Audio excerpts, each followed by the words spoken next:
শুনে রেখো, এই 1 চামচ চা পাতা পুরো পরিবারের জন্য যথেষ্ট। বেশি দিলে স্বাস্থ্যের জন্য খারাপ। তুমি তো স্বাস্থ্যর থেকে তুমি নিজের কিপটামির কথাই ভাবো, আর দুধের প্যাকেটটা কই? তুমি কি বুঝবে? দুধে চাই দিলে খরচ বাড়ে। তুমি কি 5 স্টার হোটেলে চা খাচ্ছ যে দুধ চা খেতে হবে? বাবা, দুধ ছাড়া চা খেতে কি ভালো লাগে? তোর বাবা হচ্ছে এই দুনিয়ার সব থেকে কিপটে মানুষ।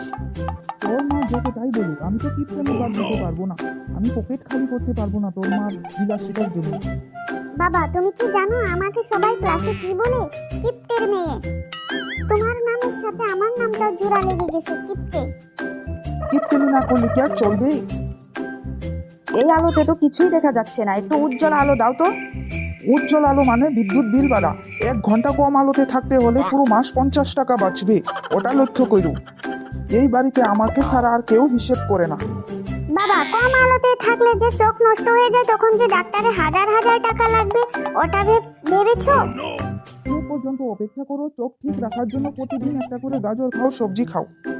বাবা, ফ্যানটা একটু চালু করে দাও না, গরমে তো শরীর ঘেমে যাচ্ছে। বাইরে গিয়ে গাছের তলায় বসো, শরীর ঠান্ডা হয়ে যাবে। ইস, তোমার সাথে আর পারবো না। তোমার এই কিপ্টেমিতে তো তুমি ওয়ার্ল্ড রেকর্ড করে ফেলবে গো। ভাই, এই আলুর দাম এত বেশি কেন? আমি 10 টাকার বেশি দেবো না। কাকু, এখন সবজির দাম একটু বেশি, 15 টাকা কম হয় না। 15 টাকা? কি তুমি সোনা দিয়ে আলু বানাও? ঠিক আছে, আমি 12 টাকা নিচ্ছি।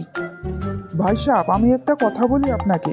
আপনি আমার দোকান থেকে কখনো কোনো কিছু কিনতে পারেননি, আর পারবেও না। কেননা আপনি হলেন এই গ্রামের সব থেকে কিপটে মানুষ। এভাবে লজ্জা দিয়ে কথা বলবেন না। কিপটামি করেছি কেন জানেন? সেভিং করার জন্য। কিপটামি না করলে ভবিষ্যৎ অন্ধকার। আপনি কি জানেন বেশি কিপটামি করলে খুশির মুহূর্তগুলি শেষ হয়ে যায়? তুমি বাজারে গেলে আর ঝগড়া না করে ফিরতে পারবে না।